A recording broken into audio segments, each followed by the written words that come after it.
All right, TTP off-track riding session. Before we get started on how to do this, let's go over the equipment that you're gonna need to do all of the sessions.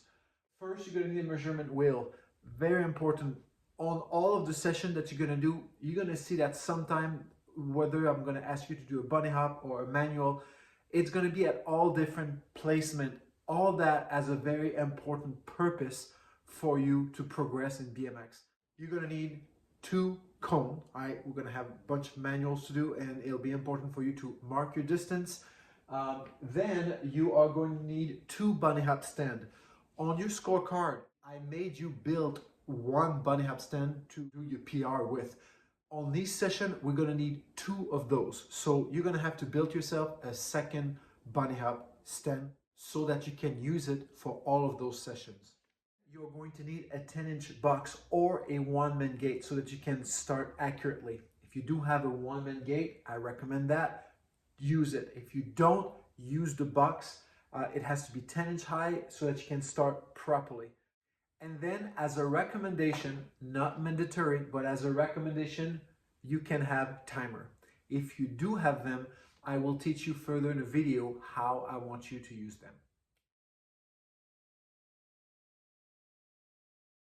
So the TTP off-track riding session, I put together a program for you to do off the track. The reason why I've done that is because there's a lot of situation. I have a lot of rider that lives in Canada, some in Europe, or even in some part of state like Nebraska or North, where during the winter, you guys don't have access to a BMX track. For all of these riders, every time that you have a training session on your program that require your BMX track, you are going to replace them with one of those. So how that's gonna work is that you have 8 sessions, okay? And you're just gonna rotate them. You're gonna start on session number 1, session number 2, 3, etc., all the way to session number 8. When you're done with session number 8, you're gonna circle around and go back to session number 1 all the way. And you're gonna repeat that circle as many times as needed. So obviously my rider that lives in area where it snows for a long period of time, you guys are gonna make this circle quite often. So you better get used to it. For us in the South, where we always have access to a track, it may take us a whole year to go through over this because there's always an option of a pump track, of a trail that we're always going to prioritize over these sessions. But however, when it rains and the track is not open, and you're gonna have to use these. Something to be clear is that those sessions are not to choose between your technique on the track or this. It is literally as a substitution if you do not have access to a track.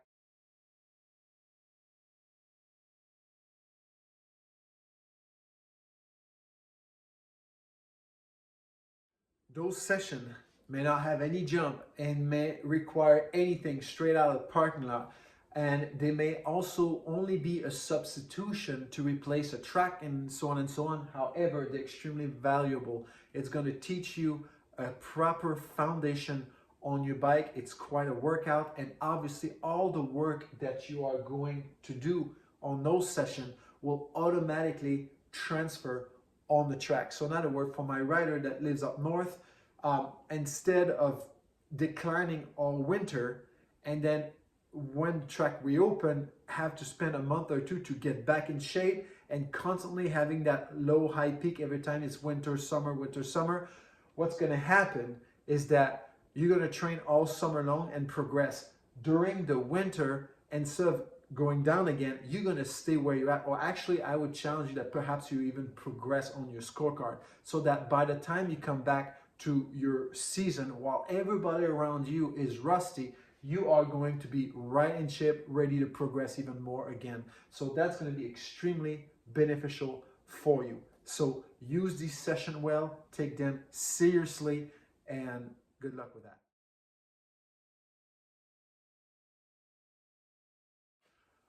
Warm up. On the off-track training program, you have 8 sessions with 8 different workouts to do.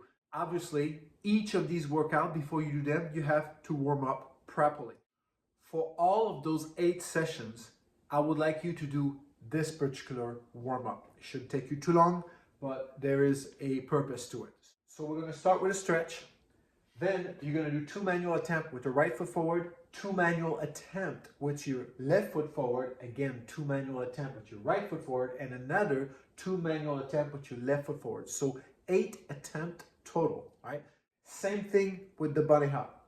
2 hops on the right, 2 hops on the left, 2 hops on the right, and then 2 hops on the left foot forward. Very important to develop the skill with both feet. Depending on those sessions, the placement will always be somewhat different. So there may be some situation where you're just going to have to make a move with your right foot forward, especially when you are going to be racing, when the gate fall first jump may arrive at a different foot placement. And so it's really good to have the skill to ride both feet forward. Obviously, you will always be more comfortable with your regular foot forward, whether it's a right or left, but it is very important that you know how to at least be comfortable in case that situation is needed. Okay, so it is included into your warm-up so that you can slowly develop that ability. Then what you're going to do, you're going to do one 50-meter sprint at 80%. So while you're doing that sprint, focus on your technique. Make sure that the head don't bobble. Make sure that your hip are not going all over the place. I mean, look how the pro accelerate, right? When you do that, it should look the same way. Obviously, it's not going to be as fast, but the form of your riding should look right. If you look weird on the bike, your hands are too low or your head bobble and so on, you got to fix that. So on your 80% sprint, make sure that you focus on those techniques. All right, and then you are going to do the same thing, but this time you're going to give it a good go. You're going to give it 100%. All right. Then what you're going to do is you're going to do 2 times the WOD of the day. So what WOD is a workout of the day. So whatever jump, bunny hop, cone, whatever figuration you have on that session, you're going to set it all up. And you're just going to give it 2 shots at 80%, not 100%. I want it at 80%. The reason why is because I don't want you to try to desperately try to go fast. I want you to go at 80% so that you can actually focus on your technique. Get out of the box or get out of the gate well, accelerate tall and clean, do a clean bunny hop, get the feel of the track, pedal and then pedal manual or whatever the challenge is for that day. I want you to do 2 attempts at 80% so that you can prioritize your technique. All right? And then when the workout starts, then you just give it a go at 100%. So that is the warm-up that you're going to be doing on every single session that you have on your off-track training program.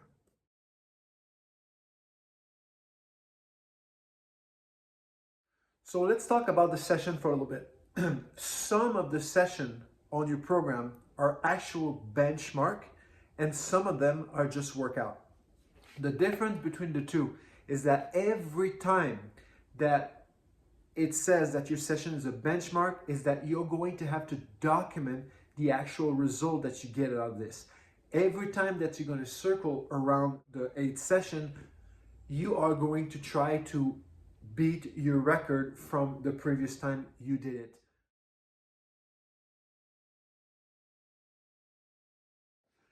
So if you are going to use timer, there's a game that I want you to play. Now, on some of the session, the timers are not required. Either it's a bunny hop height or a bunny hop length.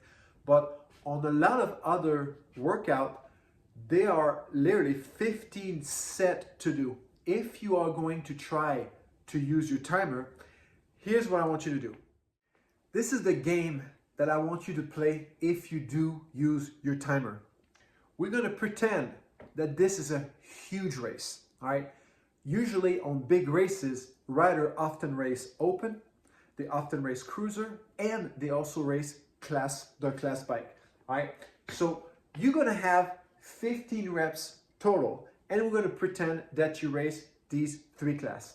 Moreover, in Europe, or even in USA, once you're pro, they have what's called a B main and an A main. So we're going to pretend that you're a pro and you're racing A main and B main on all of these three classes.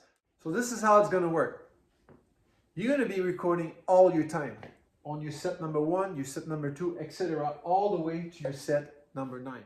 You're always going to be racing against your best 7th time. So you've been recording all of your time.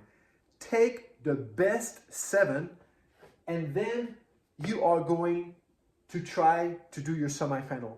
In order for you to qualify on that semifinal, you're going to have to beat the best 7th time. If you succeed, that puts you on an A main at sprint number 11. So that will be the equivalent of your A main on the open class. If you fail on sprint number 10 to beat your 7 best lap, that's going to give you a B main. All right. Then when your sprint 11, whether you are on your B main or your A main, then you're going to have to beat again your 7 best time. So if you happen to be in 3rd place on your A main, that gives you a 3rd place overall in your open class. All right.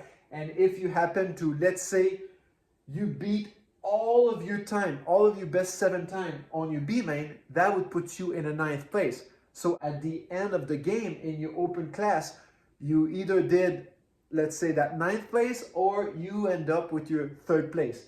If you beat all of your time on sprint number 11 on your A main, that puts you a 1st place. All right. Then you are going to do the exact same thing in your cruiser class. So sprint number 12 will be your cruiser class semifinal. So again, you have to take all of your 7 best sprint, including your A main or your B main, and including your semifinal. Always the best 7. So it's going to get harder and harder and harder. And that's kind of what I'm looking for, to kind of get you to be nervous, just like to kind of mimic what it would be like to be in a big race. So there again, semifinal, cruiser, you have to beat the best 7 time. If you failed, boom, that puts you in a B main. And if the B main happened to be the 3rd best or whatever it is, then that puts you on that position. Again, when you're done with your cruiser class, do the exact same thing on your class. The sprint number 14 will be just your semifinal, and then so on, all the way to the very, very last lap. So in other words, lap number 1 all the way to lap number 9, they're just motor filler. You are just going to start recording time. Sprint number 10 will be your semifinal for open.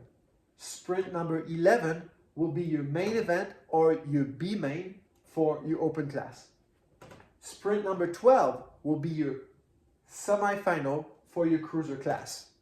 Sprint number 13 will be your main event, your A main or your B main for your cruiser class. Now the most important part of the workout, sprint number 14 will be your semifinal for your class. Then sprint number 16 will be your A main or your B main. So for you to win the main event and get a 1st place on an A main on your class bike, that means that your 15th sprint would have to beat all of the sprint that you did before. So that's going to be extremely hard, just like it would be if you were to do a huge race, a world championship, or things like this. The only difference is that with this game, you are racing against yourself. You don't race with the guy that's maybe intimidating you. You're only racing yourself, and that's ultimately how I want you to learn how to ride your bike. When the gate is on and the bike is on it, you want to always race yourself and not to worry about others. And that is exactly what you're going to be doing in this game.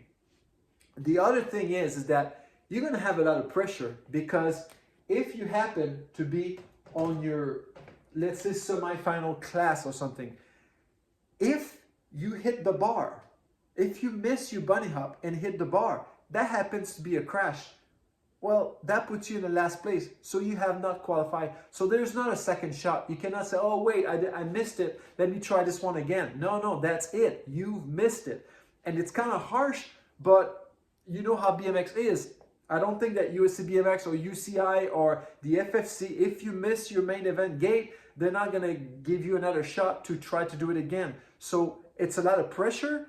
It has to be done right. You have to be consistent, and you have to learn how to deal with that pressure. And that's part of being a great BMX racer, is to know how to deal with that. And this game will kind of mimic all that. I can promise you that if you play the game seriously and you record all your time strong with good bunny hop, by the time you're going to hit those sessions, for you to beat your best time, you're going to have to focus. So instead of just get your bike on that gate or get your bike on that box, whatever you're doing, you may have to ride your bike for 5 minutes or whatever it is, and to kind of focus and think to yourself, all right, this is it.